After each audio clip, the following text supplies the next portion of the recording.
Nunca chove a gusto de todos, e moito menos se cada vez que isto sucede o teu local se inunda. As propietarias do Vilas Bakery en Vilagarcía vense obrigadas a facer quendas de noite para evitar que a súa confeitería amenza cuberta pola auga. Oyes llover por la noche, yo tengo que dejar a mi hija de 13 años en casa sola y me bajo para aquí con catiuscas por miedo. No puedo hacer otra cosa y nos turnamos mi hija y yo para bajar una noche una y una noche otra, y si la cosa se pone tremenda ya bajamos las dos.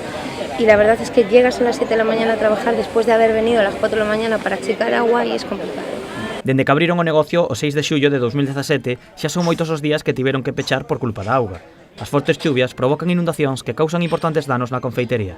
A nosotros nos afecta porque nosotros tenemos el local con un concepto todo entarimado de madera, entonces cada vez que entra, claro, se nos levanta el suelo, tenemos que obrar, tenemos que cerrar, hay un cese de lucro.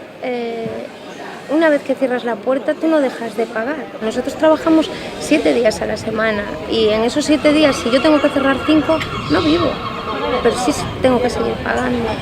A causa destes asolagamentos é a mala canalización dos sumidoiros da Praza Arcebispo Lago. El problema es que cada vez que llueve la plaza de Arzobispo Lago, pues se inunda. Lo que es la planificación de la plaza no está bien hecha porque toda el agua discurre hacia los locales y hacia el edificio, y la pendiente del agua, en vez de tener una boca de entrada aquí, justo aquí, no, la tiene al otro lado y la pendiente viene al revés.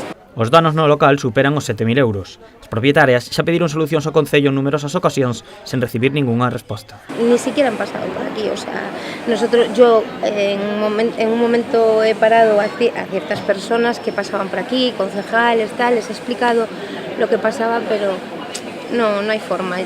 As traballadoras xa se están preparando para a Semana Santa, non por ser unha data chave para a hostelería, senón polos chubascos previstos e que poden afectar a supervivencia do Vilas Bakery.